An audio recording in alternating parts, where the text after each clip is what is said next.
Extra time. Welcome back to the Extra Time podcast. It's me, your host, Patrick van Straaten. I'm fully recovered from COVID now. I'm a superhuman. Love that. And today I'm joined by two other superhumans. I've got Sam Obaseki. How are you doing, Sam? I'm very good, brother. I hope you had a good Christmas and a New Year. I'm sorry that you had COVID. I actually didn't know, so it's good to know that you're recovering, or you've recovered. Oh, thank you. Thank you. And yeah, no, I'm good, man. I'm looking forward to this new year. Yeah. Oh, ready to do more pictures of yourself standing in twin sets looking serious. Yeah, you know that's you know what, I'm going to a new level. Like, I spoke to Hamill a few weeks ago, who was speaking about a few things and how to elevate and how to, increase the value of our content and individually, not just Football Daily wise. So expect more from me. Yeah. Yeah. Have we increased our wardrobe budget for you then? Well, listen, I've got a few stylists now. So I'm different. 2022, I'm coming completely different. You'll see me tagging flipping brands on Insta and Twitter. Yeah, soon. Sam is a serial free mercher these days. Yeah. I've noticed. I mean, everyone at Football Daily is really, though. Obviously, the other voice you're hearing there is Christopher Hamill. Chris, how are you doing? I mean, thank you for introducing me as a superhuman. My credentials are very poor, though. I feel like I spent the first 2 years of Football Daily, after an initial 6 months, actually, the subsequent 2 years, pretty much ill most of the time, owing to a number of factors. I sat under mould at our old offices for the best part of a year. And I also tried to go vegetarian, eating 98% wheat, which didn't agree with me, did it? But I forgot that. Maybe since then I've been in fine fettle, mate. Unaffected by COVID as of yet. Swear down, you never had it. When we go back to shooting stat wars, I think I had it way back when, but so do most people. I did lose my sense of taste, which was alarming. But when we go back to shooting stat wars, maybe Van Straaten, the super spreader, will give it to me once more. Well, look, Chris. Some of us would say that you've never had a sense of taste. Ray! Liar. I love that.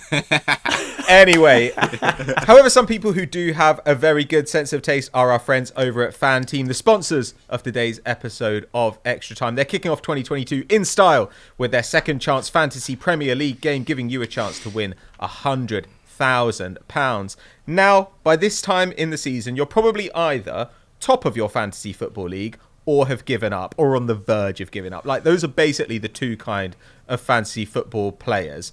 But if you're in the latter category, where things aren't going your way, maybe you had some players in your team who've gone out injured or who are off to AFCON, Fan Team can help you out if you're in that situation. They're going to give you the chance to start over your fantasy football team from scratch again, January the 14th, 2022. That's game week 22. So if you have lost those key players, if you're worrying about fixture congestion, if you're looking at some of the managerial changes and now you fancy a newly reinvigorated Harry Kane or a Gabriel Martinelli, now is your chance to put them in your team. And best of all, it's free to enter. All new and existing verified users of FanTeam will receive one free entry to the £100,000 second chance season game. And after that, if you want to have more chances to win, you can create additional teams for £10 per entry. So if you want a shot at this enormous jackpot, then just head to fanteam.co/footballdaily or click the link in the description below. Thanks to FanTeam. Make sure that you stand a chance to win that huge jackpot.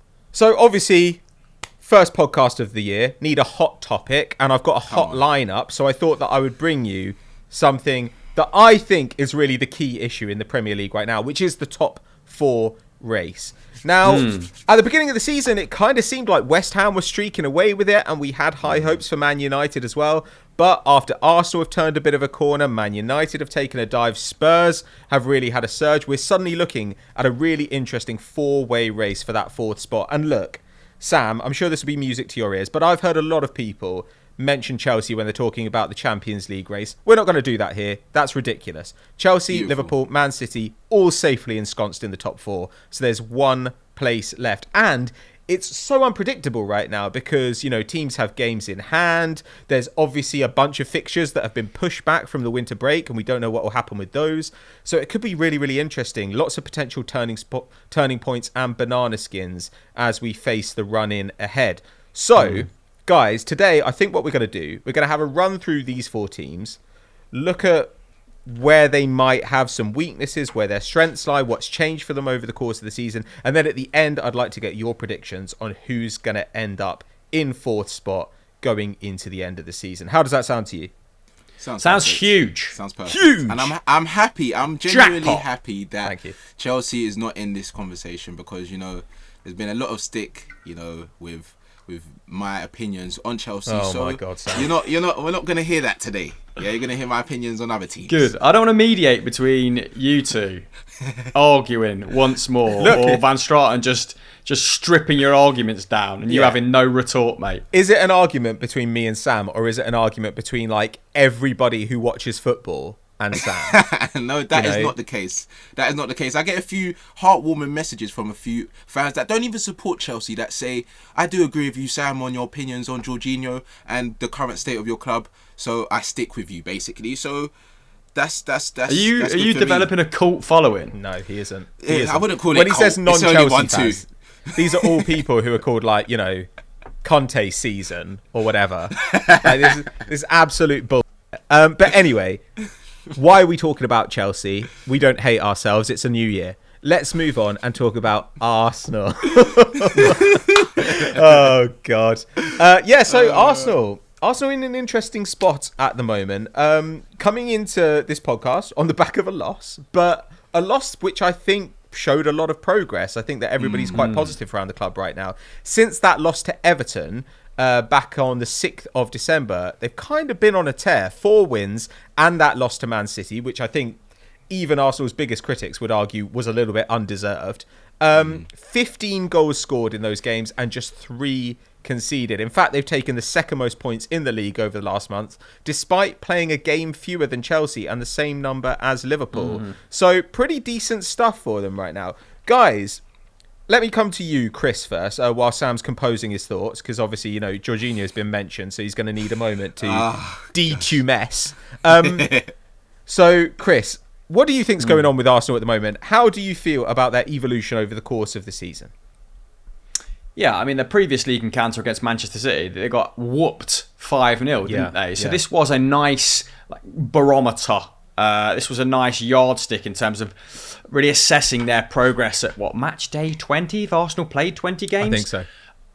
And it was actually nice to see in this game someone other than the front four, which is obviously interchangeable, play extremely well and get the praise they deserve. Thomas Partey, I thought, had his best game in an Arsenal shirt, was absolutely awesome. I think completed 5 of 6 dribbles and 4 of 5 tackles. So everything he did extremely well. I think dropping Aubameyang has helped. Yeah, and I do want to say, less because of like a decline, which I think has been overplayed, because had he performed in line with his expected goals and expected assists, he'd be contributing to a goal every other game. And, you know, had he bagged that one against Brighton or Newcastle, people would have less of their claws sunken into him. Yeah. But it does seem that the front four, the chemistry is a lot better now, right? Martinelli has been working his socks off. Obviously, a lot of space vacated for him by Lacazette to get beyond him, and he is really good at coming off that left-hand side, isn't he? The front four, switching around pretty judiciously. It's just good to see. It's entertaining football rather than the grindy defensive football that we became accustomed to for the last 6 to 8 months under Arteta. It has got really interesting, and one thing that really embodies that is they've ramped up the pressing as well, right? And that was really evident in this game. I think against City, passes per defensive action was around 8.7. I mean, City's was 8.9 in that game, so they were going toe to toe when it came to nicking the ball back. And I mean, one of you guys will probably go through the numbers that the likes of Saka, Martinelli, Lacazette and Odegaard are putting up over the last 4 weeks or so. But if even half of them sustain the output, then Arsenal, like you said, might sneak top 4. I mean, I had them down as 5th or 6th with Manchester United finishing in the top 4. But I've got to say, Arsenal trajectory, far superior. So... yeah, I'm feeling good about Arsenal at the moment. I mean, maybe a Martinelli injury would throw things into disarray, because I do feel like he is your chief attacking threat at the moment. I mean, 0.82 expected goals per 90 is frivolous, isn't it? Unsustainable, but well done, for putting up some form over the last month when it was absolutely necessary. Yeah, I mean, so yeah.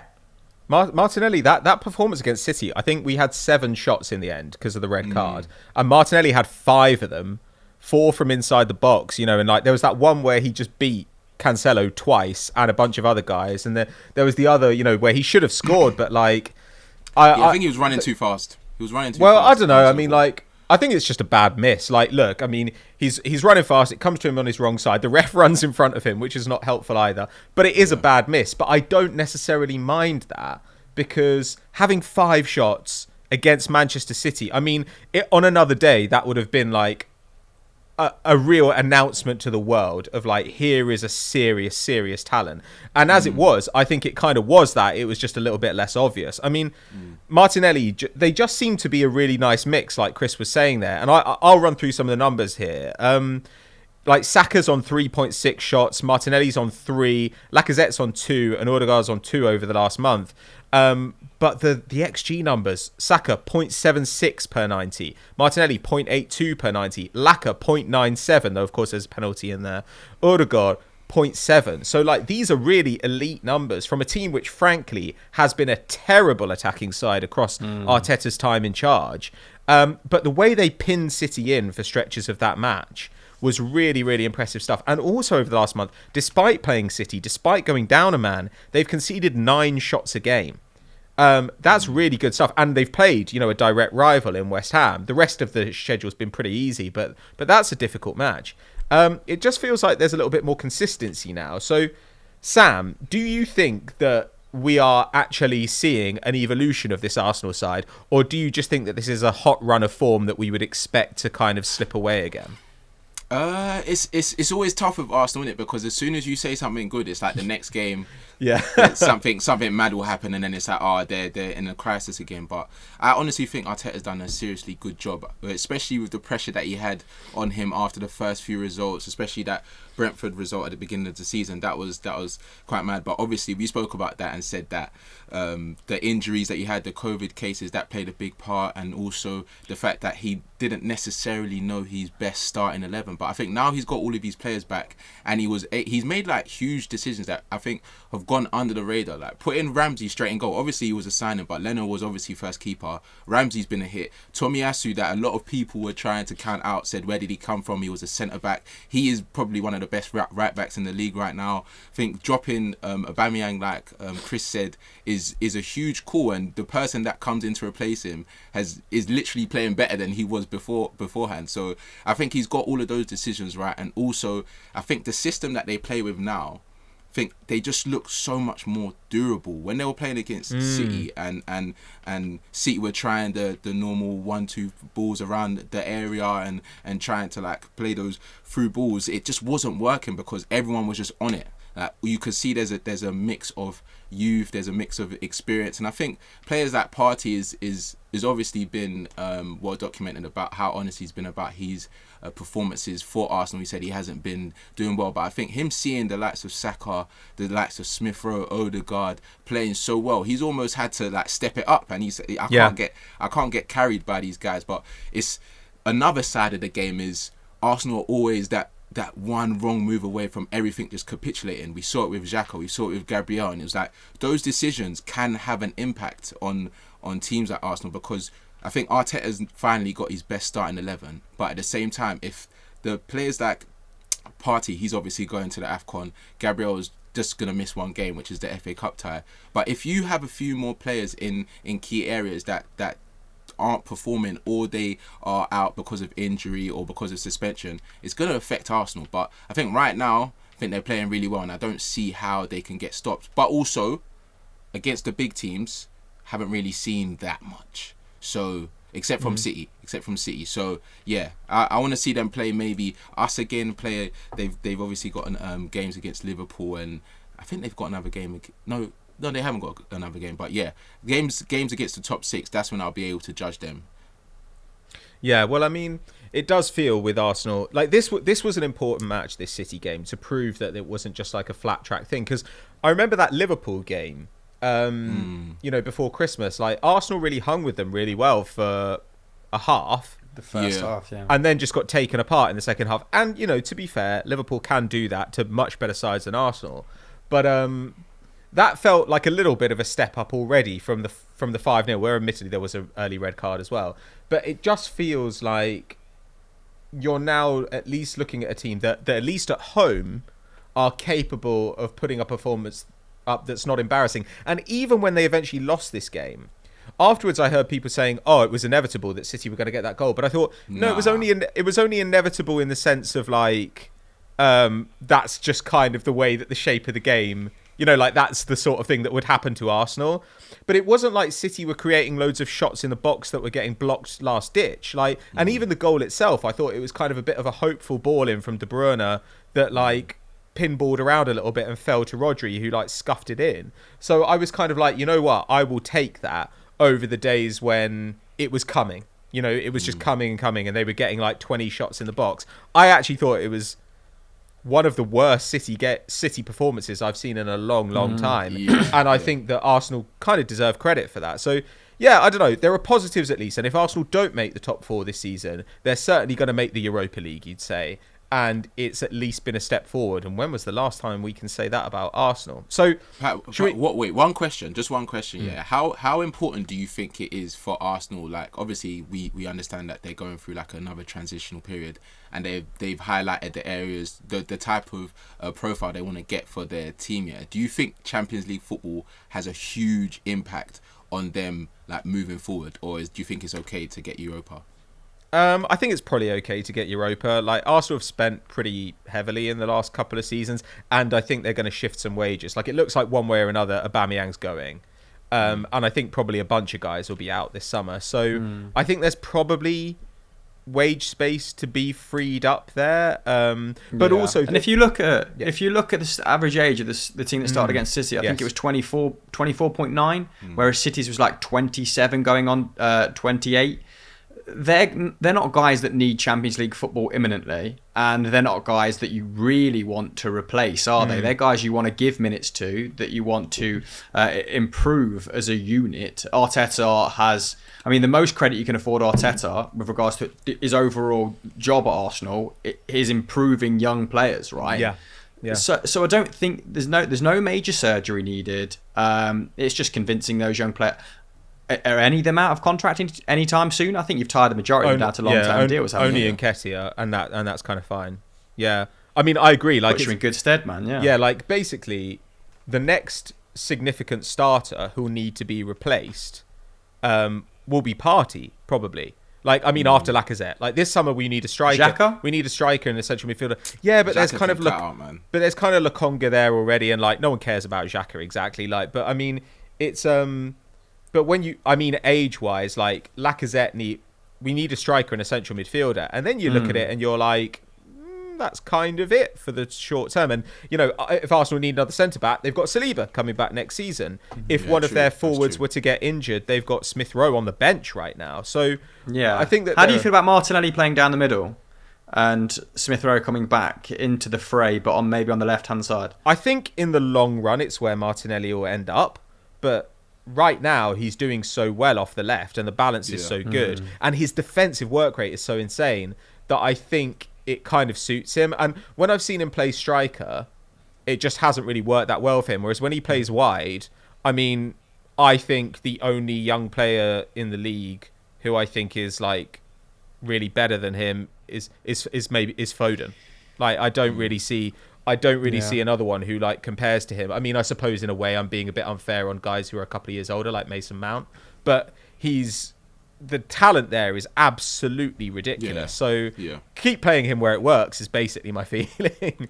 Yeah, probably Mason Greenwood as well when he's on song, and Manchester United aren't playing like total. But has Greenwood shown he's better than Martinelli? I wouldn't say so. I think they've both had spells where they've been really good. Hence why they're always constantly in the conversation. I think for sure. I think Greenwood has shown that his ceiling is as high. Like Martinelli's only just hit any sort of consistency in the last month or so, hasn't he? I mean, the amount of starts / minutes he had before that was scarce, to say the least. So I'd be, I wouldn't want to put him ahead of Greenwood by any significant distance right now, but I get what you're saying. And I was more saying that would you be comfortable him starting down the middle next season? Like, do you feel if Lacazette goes, if he doesn't sign a contract extension, if Aubameyang does go, would you then spend big on someone like Vlahovic, or would you be more inclined to spread that around the team a little bit? I would probably spend big on a striker. I would. But I'm not sure it would be Vlahovic. Like, I'm not the world's biggest fan. Like, I wouldn't complain about the signing, but I probably wouldn't do it. I wouldn't do it. Yeah, I'd much prefer Isak, or I'd much prefer Jonathan David. Yeah. Those seem like better fits. I think they're better players right now. But, you know, it kind of depends, right? Like, let's say that, like, David goes to a bigger club, and Isak, we can't afford his money, and Calvert-Lewin we can't afford, and Vlahovic wants to go to Juve, which seems to be the case. Well, in that case, if there was a really good wide player available, I'd probably be happy for us to give Lacazette a new one-year deal and say Martinelli's going to be our second striker, and instead we're going to invest that money on a really good wide player. Like, you know, we've been linked to, like, Kulusevski.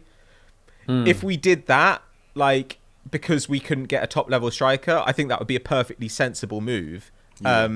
You know, because everyone's going to get minutes, right? Like, these guys, the one concern is they're very young and they're playing a lot of minutes. And so it's not the end of the world if you do something. I think Arsenal can kind of afford, with these attackers that they have, to mix and match to some degree, because Saka can play on both sides, Smith Rowe can play on the left or through the middle. You know, everyone's reasonably versatile. So they're in a good spot, and most importantly, I've been enjoying the football the last few weeks, and as I've said time and time again, you just want to enjoy watching your team play. Like, that is what you want. If you're giving up 2 hours of your weekend, you want to enjoy it, and I've been enjoying it. And, you know, when Saka scores, like, I feel happy. He's quality, you know. I think he's leading the charts for really young player of the season so far, you know. Oh yeah, I think that's a really fair shout. But I mean, yeah, and maybe with, like, someone like Reece James getting injured, like, maybe the door opens there a little bit. Though Trent's been absolutely unplayable. But anyway, enough about Arsenal. Should we move on to West Ham? Sure.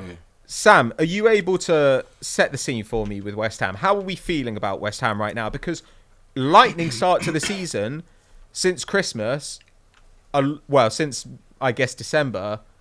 Joe Tomlinson, very annoying in the group chat, like, with his constant crowing about how he was right about Antonio or whoever it might be this week. Yeah. That stuff gets to me, innit? Because the thing that I've always backed Antonio, but you can genuinely see that he's been overplayed. Like, even that period when he went to play for Jamaica and then they went to send a private jet, and yeah, it looked all nice and all of that stuff, but it was literally him going from one match to go back to training to play the next 2 days after. So you can't expect a player like that at his age to be performing at a high level when he's never necessarily done it. But aside from that, I think West Ham have been unfortunate with the injuries that they've got, specifically in their back line, because I think their back line was probably an area that stabilised them more than anything, because the way Moyes plays and the way he has Souček and Declan Rice sitting in front of the back four, I think it's just kind of thrown off the feng shui a little bit with Zuma and Ogbonna getting injured. And I think they're not in the worst position. Like, they've lost they've lost 4 games out of their last 9, 1 3 drawn 2. I don't think that's necessarily terrible. I think it's a good amount of wins for what they want to achieve. I'm guessing they want to achieve just European football in general. They probably want Europa again, in it. They want to just challenge for top 4 until probably the last game of the season. So I think they're on track to do that. I don't think a West Ham fan, is going to be complaining too much about where they see their club, because they're not necessarily playing terrible football. The losses that they have had, I don't think it's been, like, astonishing or something to worry about, or Moyes is going to question his players. So yeah, I'm not. I think West Ham are in a good position, but I don't think that they'll get top 4. Okay. Well, that's an interesting point. Yeah, because I guess that as the season wears, it depends what draw they get in the Europa League. But they might well say, like, why would we go for top 4, which we're quite unlikely to get, when we could go for the Europa, which actually we've got a pretty good chance at, and that would be silverware and Champions League football. Chris, like, obviously you, in very many ways, very similar to David Moyes. Thank you. what would you do if you were in Moyes' position? In terms of what would you prioritize? Prioritize in a cup competition. Yeah. I think. I mean, it's crazy to think that anyone at West Ham will be disappointed not getting Champions League football when I think they've only qualified for Europa League football or finished in the top 6 in one of England's top divisions 3 or 4 times. Maybe that's since the Premier League started. Wowza. Maybe it's ever. But they haven't necessarily got that pedigree. So to finish what's in the top 6 in back-to-back seasons with what is one of the thinnest and oldest squads in the Premier League would be a formidable achievement. Yeah. David Moyes, if they invest in a meaningful way in January, maybe that suggests to me that they are just kind of rolling the dice and the goalposts have shifted and maybe they do want to try and secure Champions League football. Jonathan David has been touted as a £40 million target for them. His agent came out recently and said that this is the last season he'll play in Ligue 1, whether he leaves in the winter or whether he leaves in the summer. Lille sort of, I'm led to believe, need to sell some of their big assets in order to recoup some cash. So if they, that's a really smart move. If they made a couple of smart moves like that, then who are we to say it can't happen, right? But at the moment, the attack is struggling. Like Sam said, I think only Jared Bowen is really putting up any sort of consistent numbers. If we're talking expected goals, he's the only one taking more than 2.5 shots a game.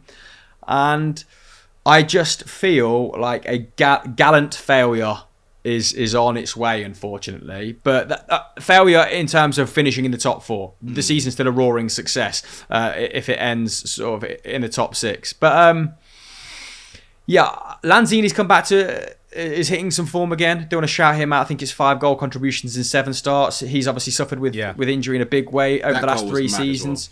Yeah, so if he comes back in, performs out of his skin at 10, if he's flanked by Ben Rama, by Fornals, Jared Bowen and Antonio stays fit, then good things can happen. But we saw it with Leicester last season, and I think they're in a very similar spot to Leicester last season, where you can kind of see some of the pieces coming away gently from the jigsaw, right? But yeah, what a job. What a man. Get him some Botox on that forehead. I want to see it rejuvenated Moyes next season. Well, I lost you guys for a second there, but I mean, it does. I think that Leicester analogy is exactly right. Like, that is how it feels, right? Like, the squad's a little bit too thin. When the squad is this thin, you need Antonio to basically stay fit all season. You need Rice to stay fit all season. You need your centre backs fit all season, and it just hasn't quite worked. But it'll be interesting. You know, they've got Vlasic, who's barely played. Like, maybe he just comes in mid-season, and his numbers are pretty good in limited minutes. Maybe he just starts, firing in the way that Ben Rama took quite a long time and now has really settled and is putting up great. Like, it's a clear 3 who are really doing numbers for them. It's Bowen, it's Antonio, and it's Ben Rama. So I don't know, I agree. I think Chris has really summed it up. Very positive about West Ham as a whole, but quite negative about their chances to finish in the top 4. So I was going to say, sorry, I keep on doing this. I don't know why I keep on counting you off when you're going to say. That's right, man. Go ahead. But I was going to say, I think that the only pressure that they might have with Champions League football and why they want it so much is to keep Rice, because I know he's genuinely keen on playing Champions League football, and it seems like obviously he's upped his level. He's almost getting a feel for European football and the goals that he's scoring in Europa League, and obviously his best friend winning it last year. He's definitely going to want to have that feeling of just playing in that competition. So I think if West Ham have any chance of keeping him, then Champions League football could be that. I mean, they also offered him $200,000 a week wages, didn't they? So that their ambitions, they have got lofty ambitions. They've just, and they are doing a good job sort of reaching that level at the moment, aren't they? Sort of year on year, which historically they've been all chat and no execution. I agree to an extent. I do think it's going to be dependent on what business they do in January, because there's not really going to be a better time to try and nab that 4th place spot than this season, with both Arsenal, Tottenham and Manchester United going through transitional seasons at the same time. That really rarely happens, and they are such a consistent side at the moment that it I don't want to say it's there for the taking because that's a wild oversell. Yeah. But if you got the owners, had a few sherries with Sullivan and Gold, Moyes turns on the charm and he says, "Listen, give me 40 million for David in January. Let's see what happens. Let's make some history.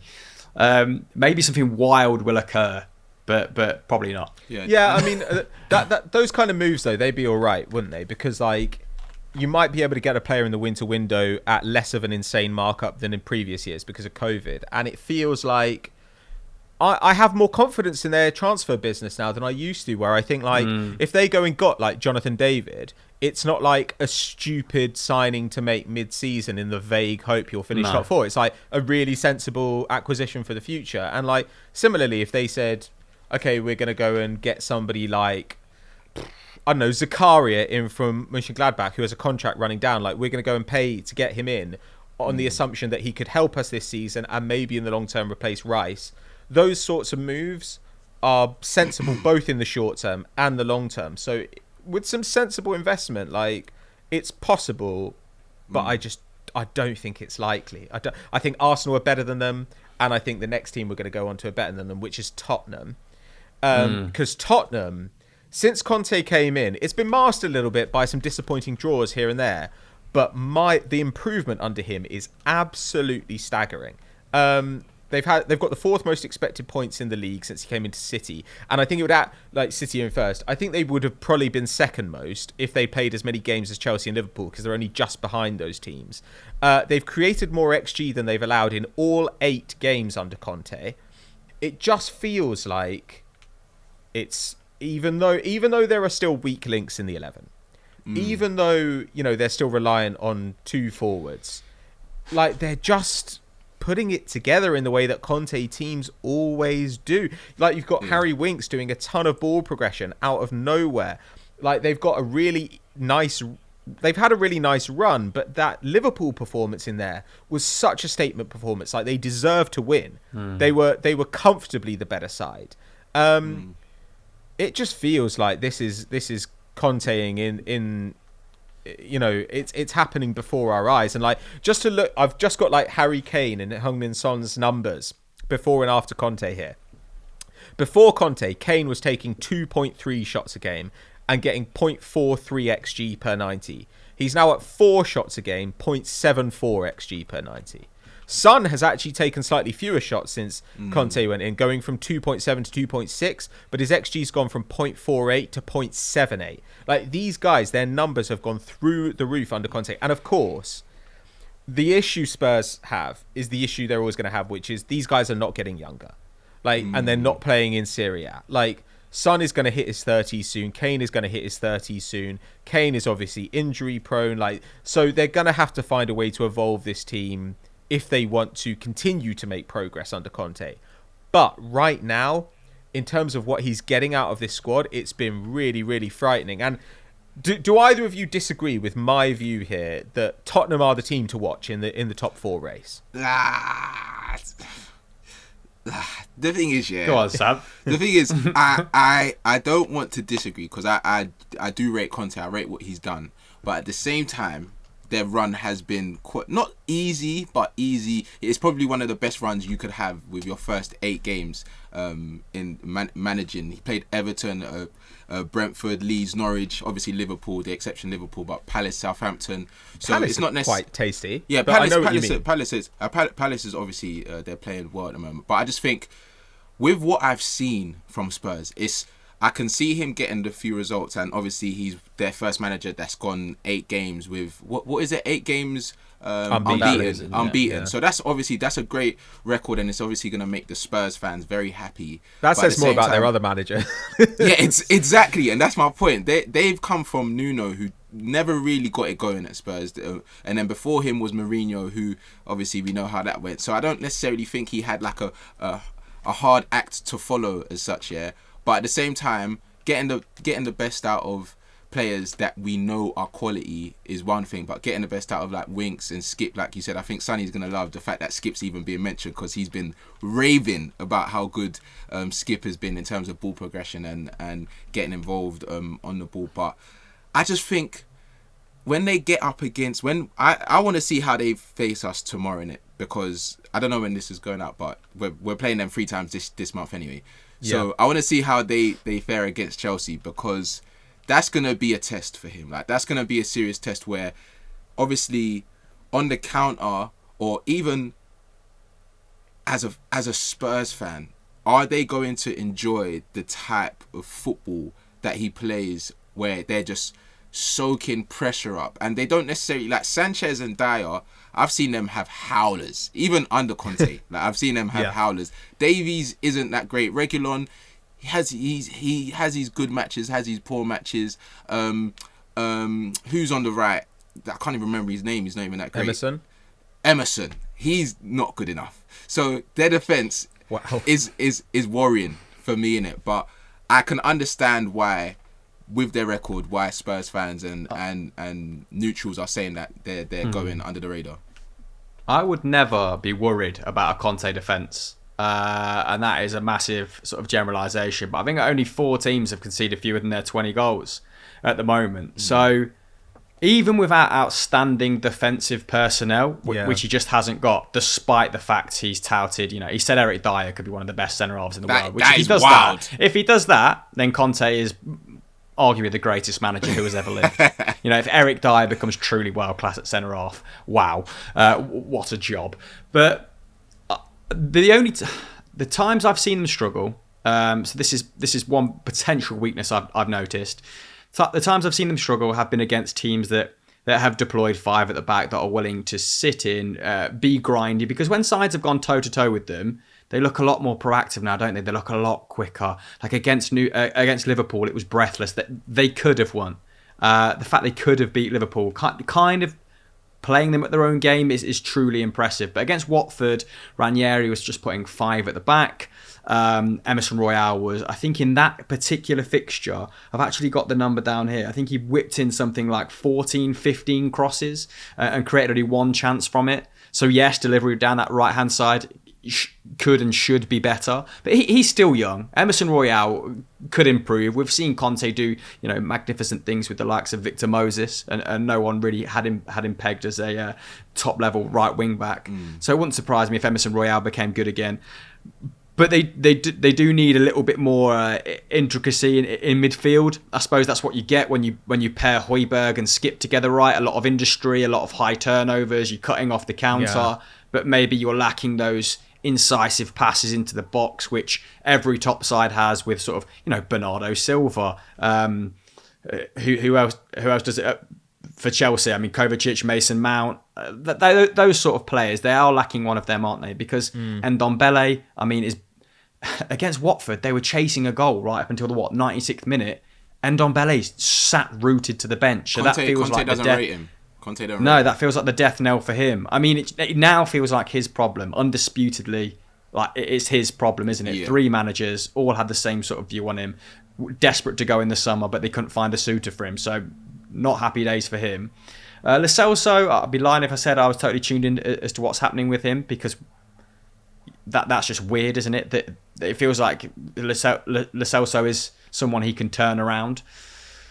But annoyingly, Van Straaten, I'm gonna agree, because I feel like they just have a different gear. I feel like Arsenal are playing at their very best at the moment, and the numbers you mentioned before can only go down. I feel like West Ham are holding on. I feel like Manchester United, shocking to watch, so boring. Like, can't see any momentum coming their way anytime soon. So Spurs, probably the team to watch. Bastard. Yeah, I think Arsenal. The thing is about Arsenal, like, I think Arsenal's future is probably a bit brighter based on the squad construction, because I think I think Spurs' best players are getting older and they've got a lot of turning over to do.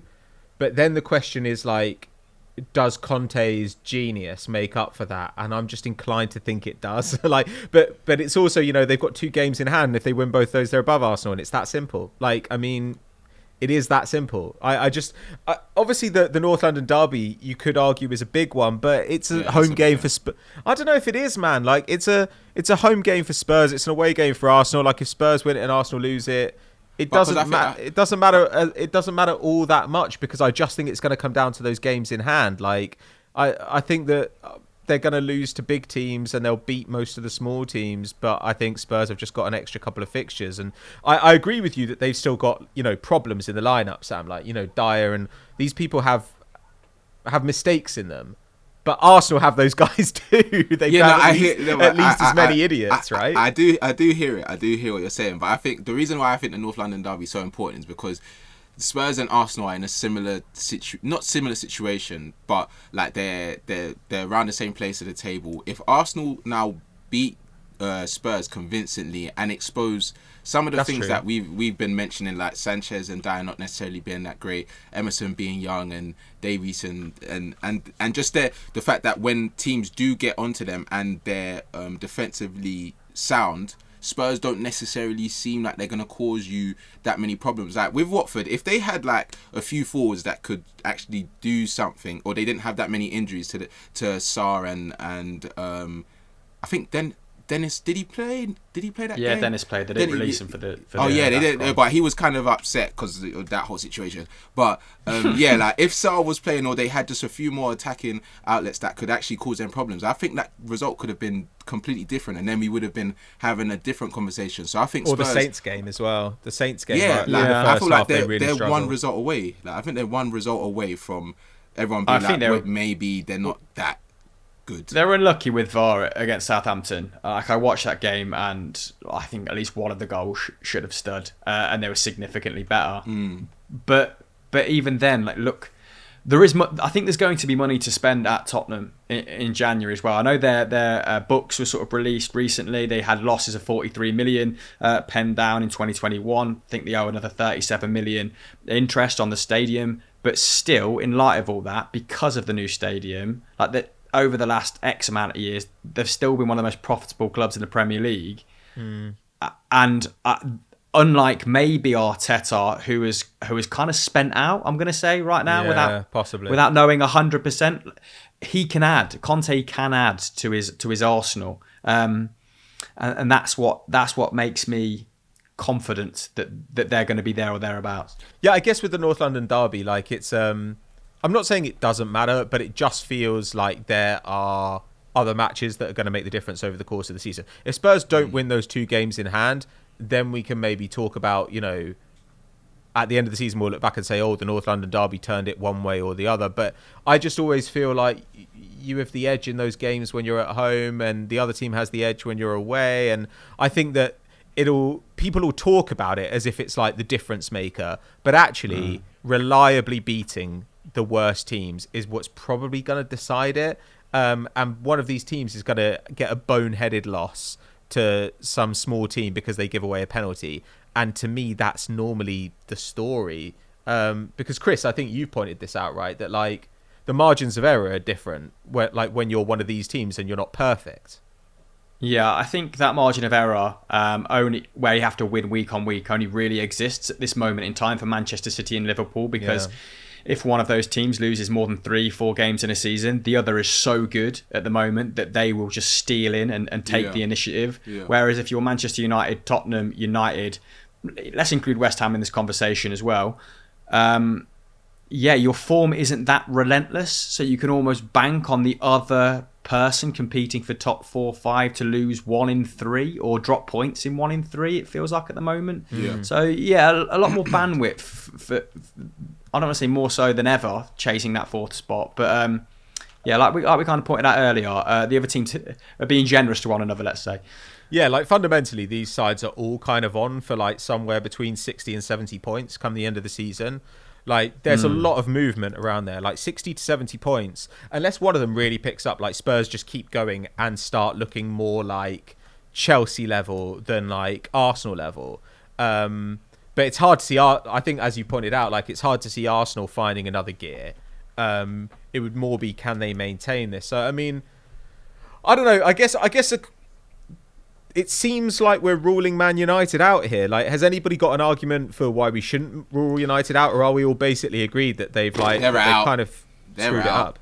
They're not far off though, Sam. Like when you look at the points, No. like they aren't far off at all. Like if they win, I think they've got a game in hand, haven't they? And if they were to, they have. And if they were to win that game in hand, then suddenly we're looking at a team that's a point behind Arsenal, that's level with West Ham, that's maybe 3 points behind Spurs, assuming they win both their games in hand. Like that is not far off, and they have been god awful. They can't be this awful forever. Yeah, that is true, and I do agree with that. But the only thing that I can say for United is that when we're talking about these other teams, we're talking about like, for example, West Ham losing defenders. That's had a big impact. Arsenal, you can say if they lose one of their players, or they can't go on this hot streak forever. That's what we're expecting. But with United, the players, some of them are just looking just like I don't even know what's happened to players like Bruno. You're basically saying they've got their best team available to them at the moment. They've got the best players available. Yeah, they've got a new manager that was supposed to, like, with new managers, especially the way they were hyping Rangnick and how he was supposed to be the messiah of the press that he invented, and Tuchel and Klopp was his sons and all of this stuff. So I was always saying, and I don't know if you lot remember, I said that there's a reason why he hasn't managed at a top club. Like, he can be a great consultant to, create the RB Leipzigs, and he might do well in higher up for Manchester United. But right now, the team that Ole left him wasn't a necessarily bad team, but the way that they're playing and how they're not playing like a team at all. And there's so many issues with positions and who should play where, and certain leaders storming off the pitch. Like, there's so many problems at United, and I think 1 week you can say that they might, like, I don't even know what the best case scenario is for them. Like, I don't know how they can get out of this rut and catch everyone else that is playing like all right. I don't think any of the other teams are in as bad of a situation as United.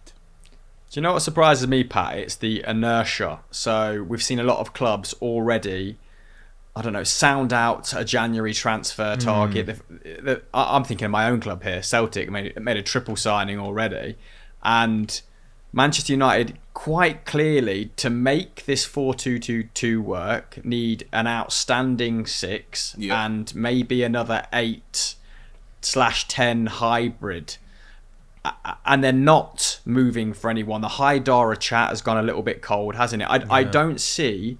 I think you put down in the prep here, and I like this phrase. They're almost sort of uniquely ill-equipped to execute the system that he wants to incorporate. And I'm a bit aggrieved to blame. I'm a bit aggrieved to blame Rangnick, because I think every reasonable football fan, manager, director, whoever works in the game, I don't think anyone thought he was going to turn it around in 4 or 5 games. He's quite clearly been bought in to help build a culture in the long term. But now we're sort of treading at that's a similar path, as in, like, is he the right man for the job? Is he of a sufficient caliber to manage big names like Ronaldo? I see a boring, repetitive narrative like occur, and I'm in a weird place with United, because I want them to give Rangnick time, but I also, think they're crap at the moment. So, but can you see how he can almost not be? He's not at fault. I'm not saying that he was supposed to just win every single game when he came in. But for me, if you come in, but they know what they get when they're bringing him in, so like commit to it, or don't expect it. Why are they starting with the starting lineup against Wolves was absolutely honking. But that's on him, and the fact that Nemanja Matic is honestly, I don't see, like, in that side, what would be his ideal starting 11? I can hear that, and I do agree. That some of the players that, like, it's funny because we're talking about other teams like Arsenal that are still going through a transition. United was supposed to be way further ahead than all of these teams that we've mentioned, because if you're gonna, and we don't want to go on it too much, but signing Ronaldo, getting Sancho, getting Varane, you almost think, and we said at the beginning of the season, that they're going to be in the conversation for the title or top 3. That, do you know what I mean? With that team that they have, we can say in certain positions they might not be as well equipped. Central midfield, they've got Fred, McTominay, Matic, who aren't necessarily like the best in their position. But at the same time, if if we saw that Ole wasn't doing necessarily as well as he could with the team, and hence why he got the sack, because they felt that they'd given him the players and he wasn't performing. Now Rangnick's come in, he's playing a completely different formation, and I feel like he's exposing the players more, like exposing certain players more, like especially when the Wolves game. I've never seen a midfield performance like I saw from like McTominay and Matic. Yeah, but we saw these teething issues to people like Maurizio Sarri, right? And people turn on them very quickly, like, you know, almost as if the system that is being forced upon the players and they can't sort of bend and flex to it. So the manager should just go back to being super reactive, which weirdly enough was the big criticism of Ole, right? That he didn't have a set way of playing. So I just find the arguments very inconsistent, and it's just very like all this whataboutery. To be honest, I just think if whoever spent time recruiting Rangnick, whoever thought that was a good idea, give him the tools to do the job properly, and then we'll judge him thereafter. But then, like we've said 100 times, he's got 4 months. He's got 4 months essentially to put his print onto this side, and he needed to have a good start, and it doesn't look like it's going to be the case. Yeah, I mean, I completely agree about how often it takes a while. You know, Pochettino's first year at Spurs was terrible. They didn't deserve to finish fifth. They were much worse than that. And then they turned into one of the best sides in the country and the best sides in Europe. So it can take a while, especially with a team like this. And I also think, you know, as we've discussed, it might be that you can just never create a Rangnick-style pressing side out of this squad. But what's interesting is that they did bring in Rangnick, but they didn't quite fully commit to him, right? Because they didn't make him director of football. They gave him a consultancy. And it's kind of interesting that they were like, this is a guy who we want to play a significant role in shaping our club going forward, but we're not prepared to give him total power to shape the club. So it would be really interesting to see how these few months affect his ability to make the decisions that kind of need to be made. And as somebody who doesn't support Man United, I kind of hope that at the end of these few months, they're like, oh, this was a disaster. Like, let's just kick him out and like carry on doing things the way we've always done them. Because I think that actually by the end of the season, they'll probably look a lot better than this. Rangnick's going to make sensible signings, and then he's going to bring in a guy who plays a similar way to him. And that actually isn't a Klopp or a Tuchel, who have been, you know, people have said that they like want to play in a similar way. I don't think they do. They press in a completely different style. I think Pochettino and Hasenhüttl are much closer, right, to the way that Rangnick wants to play. And if you were to bring in like a Pochettino in the summer and then do some good transfer work, that would be really interesting. But I feel sorry for him. I also think that they've been worse even than you'd expect, with some teething issues. Like that Wolves performance was god awful. And I'm inclined to think, I don't want to put it all at the feet of Ronaldo, because, you know, like, it isn't just about him. They also don't have any eights, you know. They've also the weird idea of let's play Tellez at left back, you know, like, just, it was a horrible idea. But I do find it hard to see how you're going to create a coherent Rangnick system, playing Greenwood as a wide player, which he isn't, playing Ronaldo up front when he's not going to do what you need him to do, playing, you know, Matic in midfield. It's just Ronaldo and Cavani up top. Yeah, but Cavani works 4-2-4. hard, right? Yeah, We've gone back to playing 4-2-4, which is what Ole was essentially sacked for. Yeah, I mean, okay, so right, okay, we've looked at all the clubs. Let's not talk too much about Man United because it's depressing. Chris and I think, are pretty solid on the idea that going into the end of the season, I'm going to say it's going to be Spurs, then Arsenal, then the other two. That's my take on it. Do I have any disagreement here? Sam, what are you going for? I think the top four is going to stay the way it is now. Arsenal in the top four? Yeah, and I think Spurs just behind. Then possibly West Ham, then United, you know. Oh, I would love United to finish that low. Outstanding. Chris, I know that you agree with me about Spurs, but do you feel the same way? Do you think Arsenal are coming in fifth, or do you see one of the other sides getting hot? Well, I don't know. Essentially, I'm going to go Tottenham, Arsenal, Manchester United, West Ham, which I believe is exactly what you've just said. That means West Ham would get Europa Conference football, right? So maybe a bit more palatable that they at least go into a European competition. Yes, I'm going to stick with that, mate. Interesting. Well, I think that was a really good podcast, guys. Like, I'm glad to actually talk that over with you, because the last few days I've been a little bit unsure about how I feel about it, but I just keep looking at the table and seeing Spurs creeping up and thinking, oh God, here we go again. They're going to stay there. Antonio Conte magic. Spurs down as 7th as soon as Nuno took charge. And I was really smug in the opening 10 weeks to see them on track to finish exactly 7th. So even though I'm enjoying the job that Conte has done, it also means that like Leicester aren't going to get a sniff. No. Which is obviously where a small part of my allegiance lies. So I don't win it all here. Well, I don't know. I'd argue that you were right. You were right in saying that Spurs would be crap under Nuno. Like, that was absolutely correct. Yeah. And the fact they changed manager doesn't stop you being right about that. I know, but I don't give myself too much credit for that, because that was just a horrific decision. But the fact Conte has come back from that sort of football, I mean, it was as bad as the football Manchester United are playing right now. Last question from me: Does it make the decision not to pursue Conte as Manchester United even more unfathomable, or is that some sort of like revisionism creeping in? No, they're mad for that. They should have got Conte. Like, it didn't make sense for after that loss against Liverpool for them to stick with Ole just to sack him a few weeks after, and then lose out on Conte, who's like in the modern day managers, they have a few issues. No one's going to be perfect. Even the manager that they get in next isn't going to be like the perfect man. But I think United are so hell-bent on getting this United guy or someone that fits into their way of thinking. Now they've gone with Rangnick, and his way is completely different, and he's going to be in a consultancy job. It's like, you should have just got Conte, because he would have steadied the ship as soon as he came in, and now he might finish above you lot.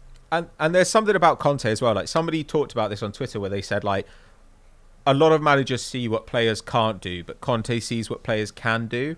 And it does make me think, sometimes when we're talking about midfielders, we're like, why would this team sign, well, not just midfielders, why would this team sign this player when he can only do like one or two things? He can't like dribble, or he can't like score goals. And Conte is the kind of guy who says, but I don't need him to dribble and score goals. I don't need a world-class player in that position. I just need a guy who can defend and be in the right place. Efficient. And what's great about that is that he finds ability, and he finds use in guys that other people would just discard. And I actually think that's like a really heartwarming, like, wonderful thing about Conte, that like when he talks about Eric Dyer, would Eric Dyer be a great defender in somebody else's system? No. Is he like a great defender full stop? No. But could he be part of a great team under Conte? Potentially, if anyone can do it. And it just feels like with United, Conte would surely have looked at guys like, McTominay and Fred and said, you know what, like, these guys aren't that talented, but like, can they do what I need them to do? Yeah, probably. And more importantly, Conte is at worst one of the 5 best managers in the world. At worst. He's probably in the top 3. If you've got an opportunity to get that guy, you get him. And I'm so bored of hearing Man United fans be like, yeah, that would never work for United, just not the way United want to play. It's like, well, do United want to win matches? Because if they do, then they should probably think about maybe abandoning like an outdated idea of what they were. Because actually, you know what Alex Ferguson was not? He was not like an all-out attack all the time kind of manager. People pretend like he was, but he wasn't. Like, he was a pragmatist, and he was the best in the world at it. So in that sense, I think hiring somebody like Conte would have been an interesting testament to Ferguson's legacy, but I guess we'll never know. We'll never know. We'll never know. I hope they're garbage forever. Like you spent so long looking forward to Man United being, and now they're here. It's so much more enjoyable. It's great. Amazing. It makes my heart like so warm. I don't think you understand. I get so much joy from it, bro. Yeah, like when every now and then like a Telegraph journalist or something will say like, nobody wants to see Man United like this. It's not good for the game. And I'm like, everyone wants to see this. This is the best thing that's ever happened in football. Literally. Yeah. Okay. Well, thank you very much for joining me today, guys. Have you got anything to plug before we say goodbye, Chris? Oh, why not go and check out, what day does this come out? Thursday. Why not go and check out both of our transfer talks and Euro transfer talk that would have gone live yesterday. If you know, now you've listened to this erudite chat, if you want to go and fill your brain with 16 minutes of bullshit, go and check them two out. Nice, thank you very much. And Sam, what have you got to plug? Snapchat, Transfer Talk, We Need to Talk, both their stories that you don't necessarily get all the time on our YouTube content or anywhere else. So go and check that out. Perfect. Thank you very much, guys. And thank you also to Fan Team, who are the sponsors of today's podcast. Check the link out in the description below if you want to learn more about their second chance fantasy Premier League season starting this month. Thank you to you for watching or listening at home, and we will catch you next time. Bye-bye.